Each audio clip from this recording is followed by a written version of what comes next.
Hello student तो अभी हम लोग सॉल्व करने वाले एसईओ में चैप्टर 30 के क्वेश्चन नंबर 12 को। और स्टूडेंट इसके पहले कि जितने भी क्वेश्चन हैं उन सारे क्वेश्चंस के सॉल्यूशन के लिंक आपको नीचे डिस्क्रिप्शन बॉक्स में मिल जाएंगे या फिर आप प्लेलिस्ट में भी जाकर देख सकते हैं।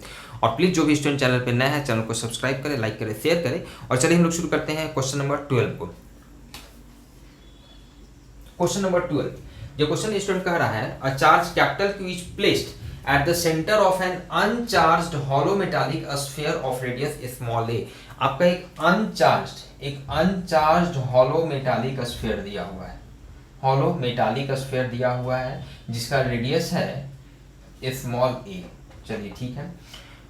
और इसके सेंटर पे एक कैपिटल क्यू चार्ज को इस तरह से एक सेंटर पे हम लोग रख देते हैं। तो क्वेश्चन पूछ रहा है, क्वेश्चन का 3 पार्ट है। पहले पार्ट में पूछ रहा है find the surface charge density on the inner surface and on the outer surface. Clear है स्टूडेंट? जैसे ही आप इसके सेंटर पे ये क्यू चार्ज को आप रखेंगे स्टूडेंट, तो क्या होगा, नेगेटिव चार्ज इसके अंदर वाले सरफेस पे एक नेगेटिव चार्ज इंड्यूस हो जाएगा, minus Q negative charge induce हो जाएगा। और आउटर सरफेस पे प्लस क्यू चार्ज इंड्यूस हो जाएगा, प्लस क्यू चार्ज आपका आउटर सरफेस पे इंड्यूस हो जाएगा। अब इनफैक्ट सही पूछिए तो इस क्वेश्चन में बहुत ज़्यादा फिर वैसा कुछ नहीं रह गया है। जब चार्ज हम लोग निकाल लिए तो सरफेस चार्ज डेंसिटी आसानी से उस चार्ज को उसके एरिया से 4πa² से डिवाइड कर देंगे तो निकल गया, कोई प्रॉब्लम नहीं है। लेकिन जो अब तक हम महसूस किए हैं, मोस्टली स्टूडेंट्स को ये समझने में ही परेशानी होती है कि ये ऐसा होता कैसे है, किस तरह से चार्ज इंड्यूस होता है और इतना ही वैल्यू का कैसे होता है। स्टूडेंट इस चीज़ को बहुत तरीके से समझ सकते हैं हम लोग। सबसे पहले कुछ बेसिक तरीके से आपको बताते हैं, एकदम बच्चा टाइप से बेसिक तरीके से बताते हैं एक्चुअल में होता क्या है। स्टूडेंट समझिएगा 2-3 तरीके से। पहला तरीका समझिएगा, जैसे ही आपने ये हॉलो मेटालिक स्फीयर है, हॉलो मेटालिक स्फीयर है मतलब इसका ये जो बॉडी है ये मेटल की बॉडी है, ठीक है, मेटल बॉडी है मतलब कंडक्टर बॉडी है, मेटल है, इसमें बहुत सारे फ्री इलेक्ट्रॉन्स है। आपने जैसे ही इसके सेंटर पे ये पॉजिटिव चार्ज क्यू को रखा, ठीक है, तो ये क्यू चार्ज क्या करेगा, इसमें जितना भी जो इलेक्ट्रॉन्स है, नेगेटिवली चार्ज इलेक्ट्रॉन्स हैं, उन सारे नेगेटिव चार्ज इलेक्ट्रॉन्स को ये अपनी तरफ अट्रैक्ट करेगा, कूलम्ब्स लॉ से। सिंपल, कोई प्रॉब्लम नहीं है। मतलब कि सारा इलेक्ट्रॉन्स जो है ये इनर सरफेस पे चलाएगा, ऑब्वियस है। अब ये इलेक्ट्रॉन जो है ये हवा में, और ऐसा नहीं है कि इसके और नजदीक आ जाएगा, उसके और उतना नजदीक तो जा नहीं सकता है, हवा में तो यहाँ पे नहीं रह सकता है ना, ठीक है ना। तो फाइनली इसके पास कोई ऑप्शन नहीं है इलेक्ट्रॉन्स के पास, ये इनर सरफेस पे आ जाएगा। तो due to excess of electrons के चलते इस पर नेगेटिव चार्ज आ जाता है -q। क्लियर है? और इलेक्ट्रॉन इधर आया मतलब कि डिफिशियंसी ऑफ इलेक्ट्रॉन्स के कारण दूसरे तरफ पॉजिटिव चार्ज आपका इंड्यूस हो जाता है। पॉजिटिव चार्ज मतलब क्या हो गया, इलेक्ट्रॉन का डिफिशियंसी प्लस क्यू चार्ज इधर आपका आ गया। बहुत ही बेसिक तरीके से, कोई इसमें परेशानी नहीं है, ठीक है। इसने सारे इलेक्ट्रॉन को अट्रैक्ट किया, एक्सेस ऑफ इलेक्ट्रॉन, सारा नेगेटिव चार्ज इधर आ गया, पॉजिटिव चार्ज इधर, डिफिशियंसी ऑफ इलेक्ट्रॉन के चलते। क्लियर बात है? समझिएगा, जितना नेगेटिव चार्ज इधर आया उतना ही पॉजिटिव चार्ज इधर जाएगा, उतना ही। इस चीज को भी आप 2 तरीके से समझ सकते हैं भाई, जितना नंबर ऑफ इलेक्ट्रॉन्स इधर आया, एक्सेस ऑफ इलेक्ट्रॉन, जितना इलेक्ट्रॉन इधर आया उतना ही इलेक्ट्रॉन का डिफिशियंसी तो उस साइड में हुआ। तो जितना नेगेटिव चार्ज इधर उतना ही पॉजिटिव चार्ज उधर। या फिर आप इसको ऐसे भी समझ सकते हैं कि कंजर्वेशन ऑफ चार्ज से शुरू में तो इनफैक्ट इसके ये जो इसका स्फीयर है, ये जो सरफेस है इसका मेटालिक बॉडी है, इस पर नेट चार्ज 0 है, ध्यान रखिएगा, इस पर नेट चार्ज 0 है। तो कंजर्वेशन ऑफ चार्ज से अगर इस साइड में -q चार्ज आया है तो उतना ही वैल्यू का पॉजिटिव चार्ज इधर आएगा, तभी तो फिर दोनों को ऐड करके नेट चार्ज इस पर 0 रह जाएगा। तो दोनों तरीके से आप समझ सकते हैं कि जितना नेगेटिव चार्ज इधर उतना पॉजिटिव चार्ज आउटर सरफेस पे आएगा।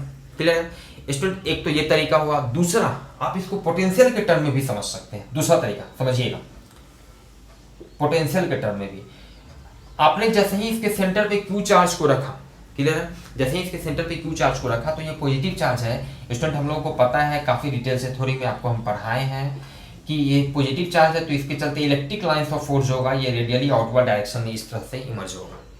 क्लियर है? Electric lines of force student पता है हम लोगों को, always move from high potential से लो पोटेंशियल की तरफ। इलेक्ट्रिक लाइंस ऑफ फोर्स जो है वो हमेशा मूव करती है हाई पोटेंशियल से लो पोटेंशियल की तरफ मूव करती है, वन थिंग। सेकेंड थिंग, ये भी आपको याद होगा या फिर आप याद कर लीजिए कि पॉजिटिव चार्ज जो होता है, positive charge always move from high potential से low potential, positive charge always move from high potential से low, and negative charge always move from low potential से हाई पोटेंशियल की तरफ। नेगेटिव चार्ज लो से high की तरफ मूव करती है और पॉजिटिव चार्ज हाई से लो पोटेंशियल की तरफ मूव करती है। मतलब इसमें जितना भी ये जो नेगेटिव चार्ज इलेक्ट्रॉन्स है वो लो से हाई की तरफ, मतलब सब इनर मोस्ट सरफेस पे आ जाएगा, इनर सरफेस पे आ जाएगा। क्लियर है? इनर सरफेस पे सारा नेगेटिव चार्ज आ गया, मतलब इधर अंदर में आपका नेगेटिव चार्ज इंड्यूस हो गया -Q, और सारा पॉजिटिव चार्ज हाई पोटेंशियल से लो पोटेंशियल की तरफ, तो सारा पॉजिटिव चार्ज आपका ये आउटर मोस्ट सरफेस पे चला आया, आउटर सरफेस पे चला आया, मतलब बाहर में आपका +Q चार्ज इंड्यूस हो गया। क्लियर है? आप इस तरीके से भी समझ सकते हैं। देखिए और भी तरीका हो सकता है, Q चार्ज को आपने जैसे ही रखा, अब इलेक्ट्रिक लाइंस ऑफ फोर्स तो इससे इमर्ज होगा ही, चलिए ठीक है भाई, electric lines of force, electric lines of force student हमेशा पॉजिटिव चार्ज से निकलती है। याद कीजिए इलेक्ट्रिक लाइंस ऑफ फोर्स की प्रॉपर्टी में वहां पर हम आपको बताए थे कि इलेक्ट्रिक लाइंस ऑफ फोर्स जो हमेशा पॉजिटिव चार्ज से निकलती है और नेगेटिव चार्ज पे या तो टर्मिनेट करती है या फिर इन्फिनिटी पे टर्मिनेट करती है। तो ध्यान दीजिएगा, ये पॉजिटिव चार्ज से इलेक्ट्रिक लाइंस ऑफ फोर्स ये निकला, ठीक है। अब ये क्या है, आपका मेटालिक बॉडी है, ये आपका मेटालिक बॉडी है, ठीक है। तो मेटालिक बॉडी से स्टूडेंट हम लोग को पता है कि कंडक्टर के अंदर जो होता है इलेक्ट्रिक फील्ड 0 होता है, कंडक्टर से होकर electric lines of force cross नहीं कर सकता है, नहीं कर सकता है। तो इसके पास क्या ऑप्शन है भाई, ये पॉजिटिव चार्ज से निकला है तो कहीं तो टर्मिनेट करेगा, तो इसके पास एक ही ऑप्शन है, ये नेगेटिव चार्ज पर टर्मिनेट करेगा। मतलब उस हिसाब से भी आप कह सकते हैं कि भाई यहाँ पर ये इनर सरफेस पे सारा आपका नेगेटिव चार्ज आ जाएगा, सो दैट ये नेगेटिव चार्ज पर टर्मिनेट किया इलेक्ट्रिक लाइंस ऑफ फोर्स, ठीक है। और बाहर में फ्रॉम कंजर्वेशन ऑफ चार्ज उतना ही वैल्यू आपका, उतना ही चार्ज जो है पॉजिटिव चार्ज आपका बाहर सरफेस पे आ जाएगा, +Q -Q। आप इसको ऐसे भी समझ सकते हैं, और ज्यादा बेसिक तरीके से समझना है यहाँ पर एक चीज और भी आप कंसेप्ट समझ सकते हैं इलेक्ट्रोस्टैटिक इंडक्शन से। एक्चुअल में होता क्या है कि कंडक्टर के अंदर इलेक्ट्रिक फील्ड कैसे 0 होता है, जब भी किसी कंडक्टर, कोई एक्सटर्नल इलेक्ट्रिक फील्ड में हम किसी कंडक्टर को रखते हैं तो उसके अंदर इलेक्ट्रिक फील्ड 0 हो जाता है। कैसे होता है इलेक्ट्रिक फील्ड 0? क्योंकि कंडक्टर के अंदर अपोजिट डायरेक्शन में, जिस डायरेक्शन में एक्सटर्नल इलेक्ट्रिक फील्ड है, जिस डायरेक्शन में एक्सटर्नल इलेक्ट्रिक फील्ड है, मान लिए एक्सटर्नल इलेक्ट्रिक फील्ड है, यहाँ पर हम किसी कंडक्टर को रख देते हैं, ये सारा डिटेल हम बताएं आपको इलेक्ट्रिक लाइंस ऑफ फोर्स में। तो क्या होता है कि जैसे ही electric lines of force external electric field में रखते हैं तो इसके अंदर में, कंडक्टर के अंदर अपोजिट डायरेक्शन में, ये एक्सटर्नल इलेक्ट्रिक फील्ड इस डायरेक्शन में है तो एक इसके अंदर में इलेक्ट्रिक फील्ड अपोजिट डायरेक्शन में इंड्यूस हो जाता है सेम वैल्यू का, जिसके चलते नेट इलेक्ट्रिक फील्ड अंदर में 0 हो जाता है। क्लियर है? तो ध्यान दीजिएगा, अभी external electric field electric lines of force इस डायरेक्शन में है, ठीक है भाई। तो ये कंडक्टर, ये जो बॉडी है, ये मेटालिक जो बॉडी है, हॉलो स्फीयर का ये मेटालिक जो बॉडी है, इसके अंदर में अपोजिट डायरेक्शन में इलेक्ट्रिक फील्ड इंड्यूस होना चाहिए। ये एक्सटर्नल इधर है तो इलेक्ट्रिक फील्ड अपोजिट डायरेक्शन में इंड्यूस होना चाहिए अंदर की तरफ, तो इलेक्ट्रिक फील्ड इधर इंड्यूस हो, ठीक है। इसके लिए क्या पॉसिबल है, पॉजिटिव चार्ज से मूव कर निकलेगा नेगेटिव चार्ज की तरफ, मतलब पॉजिटिव इधर नेगेटिव इधर, मतलब सारा पॉजिटिव चार्ज आपका आउटर सरफेस पे, नेगेटिव चार्ज आपका इनर सरफेस पे। तो बहुत तरीके से समझ सकते हैं, कोई परेशानी नहीं है। एक बात यहाँ पर ध्यान दीजिएगा कि जितना सेंटर पे आपका चार्ज का वैल्यू है Q, उतना ही वैल्यू का चार्ज आपका इंड्यूस होगा। ध्यान दीजिएगा, ये Q चार्ज है तो ये नेगेटिव चार्ज जो इनर सरफेस पे इंड्यूस हुआ उस चार्ज का मैग्नीट्यूड इसी के बराबर होगा। हमेशा याद रखिए स्टूडेंट, हमेशा याद रखिए इस चीज को। हालांकि आप गॉसेस थ्योरम की सहायता से प्रूव भी कर सकते हैं, और या फिर आप ऐसे याद रखिए कि किसी भी चार्ज से जितने इलेक्ट्रिक लाइंस ऑफ फोर्स अगर मान लिया निकल रहे हैं, इलेक्ट्रिक लाइंस ऑफ फोर्स, और टोटल का total electric lines of force किसी बॉडी के द्वारा अगर इंटरसेप्ट हो जाता है, टोटल का total electric lines of force अगर इंटरसेप्ट हो जाता है किसी बॉडी के द्वारा, तो उस बॉडी पर जितना ये चार्ज का मैग्नीट्यूड है उतना ही वैल्यू का चार्ज इंड्यूस हो जाता है। यहाँ पर क्या है कि इससे जितना भी इलेक्ट्रिक लाइंस ऑफ फोर्स निकलेगा, वो सारा इलेक्ट्रिक लाइंस ऑफ फोर्स इससे इंटरसेप्ट होगा, इस स्फीयर के बॉडी से, ठीक है। मतलब इस पे जो चार्ज इंड्यूस होगा उस चार्ज का मैग्नीट्यूड इस Q के बराबर होगा, ठीक है। जैसे फॉर एग्जांपल समझिए कि मान लिया एक यहाँ पर कैपिटल Q चार्ज एक यहाँ पर रखे हुए हैं, सपोज कीजिए अब इससे इलेक्ट्रिक लाइंस ऑफ फोर्स इस तरह से इमर्ज हो रहा है रेडियली आउटवर्ड डायरेक्शन में। अगर यहाँ पर आपको इस तरह से यहाँ पर एक कंडक्टर रख दिए, कंडक्टर रख दिए। तो ध्यान दीजिए क्या होगा, अब इसमें कोई इलेक्ट्रिक लाइन ऑफ कोर्स इस तरह से मूव कर रहा है तो इसमें इस तरह से चार्ज इंड्यूस होगा, नेगेटिव इधर पॉजिटिव इधर, लाइक दिस। तो ध्यान दीजिएगा यहाँ जो चार्ज इंड्यूस होगा, मान लिया स्मॉल क्यू चार्ज, ये स्मॉल क्यू कैपिटल क्यू के बराबर नहीं, इससे छोटा होगा। क्यों छोटा होगा? क्योंकि इससे जितना भी इलेक्ट्रिक लाइंस ऑफ फोर्स जो निकल रहा है वो सारा का सारा इलेक्ट्रिक लाइंस ऑफ फोर्स इससे इंटरसेप्ट नहीं हो रहा है। यहाँ पर इंटरसेप्ट हो रहा है टोटल, इसलिए ये जो चार्ज इंड्यूस होगा इसका मैग्नीट्यूड इसके बराबर है। यहाँ पर टोटल इंड्यूस नहीं हो, टोटल इंटरसेप्ट नहीं हो रहा है, इसलिए इसमें जो चार्ज जो इंड्यूस होगा वो कम चार्ज इंड्यूस होगा, मतलब इसका वैल्यू जो है कैपिटल क्यू से छोटा होगा। क्लियर है? तो फाइनली यहाँ पर बस इस क्वेश्चन में इंपॉर्टेंट यही था कि सेंटर पे क्यू चार्ज रख दिए हैं तो इसके इनर सरफेस पे माइनस क्यू चार्ज इंड्यूस होगा और आउटर सरफेस पे प्लस क्यू चार्ज इंड्यूस होगा। कोई प्रॉब्लम नहीं होना चाहिए, ठीक है।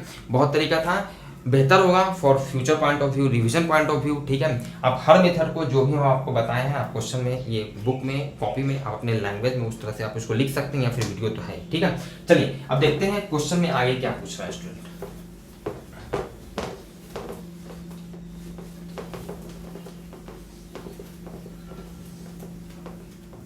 क्वेश्चन का पहला पार्ट पूछ रहा है find the surface charge density on the inner surface and on the outer surface. ध्यान दीजिएगा, अब जब इनर सरफेस पे हमको चार्ज पता है, ये इनर सरफेस या आउटर सरफेस दोनों का रेडियस तो सेम है, ऑलमोस्ट इसका थिकनेस जो है ऑलमोस्ट नेग्लिजिबल थिकनेस है, ठीक है। दोनों का आपका रेडियस भी स्मॉल है, तो इनर जो सरफेस है उसका surface charge density, surface charge density को स्टूडेंट याद होगा सिग्मा से हम लोग नॉर्मली रिप्रेजेंट करते हैं।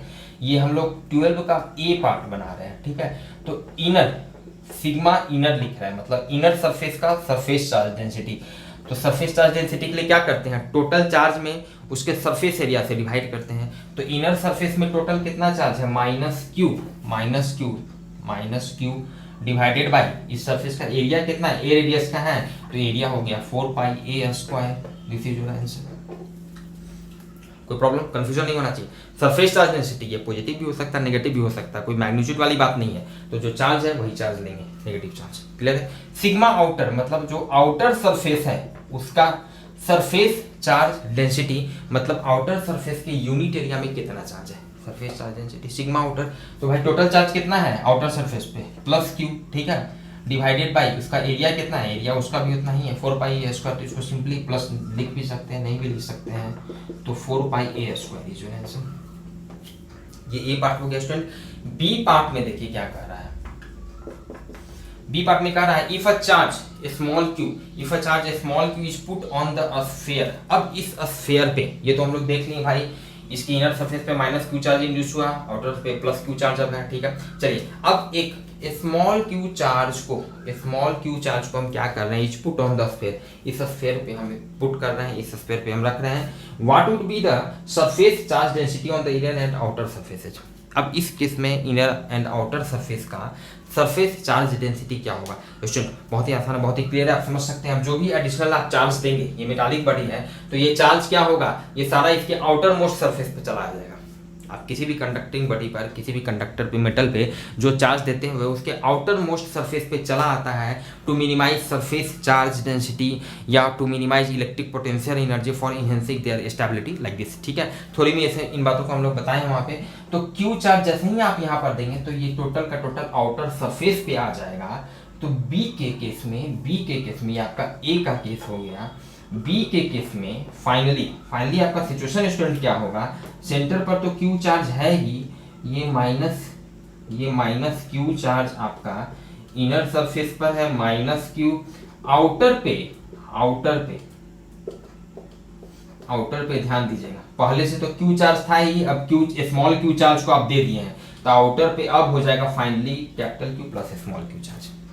क्लियर है? तो बी के केस में सिग्मा इनर वही रह जाएगा, क्योंकि इनर के केस में सरफेस एरिया तो वही है ही, ए रेडियस का है, ठीक है, और माइनस क्यू चार्ज ही है, तो minus Q divided by 4 pi A square. चूंकि इनर सरफेस पे चार्ज तो वही रह गया, इसे सरफेस चार्ज डेंसिटी वही रह जाएगा।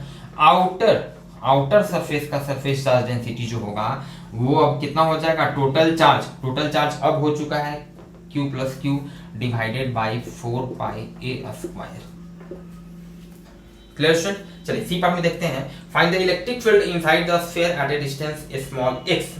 इनसाइड द स्फीयर, ठीक है, from the centre in the situations A and B, ठीक है। अब दोनों ही केस में इसके सेंटर से x डिस्टेंस पर इलेक्ट्रिक फील्ड हम लोगों को निकालना है, x डिस्टेंस पे इलेक्ट्रिक फील्ड निकालना है। ये ए केस में भी निकालना है और बी केस में भी निकालना है इलेक्ट्रिक फील्ड, ध्यान दीजिएगा।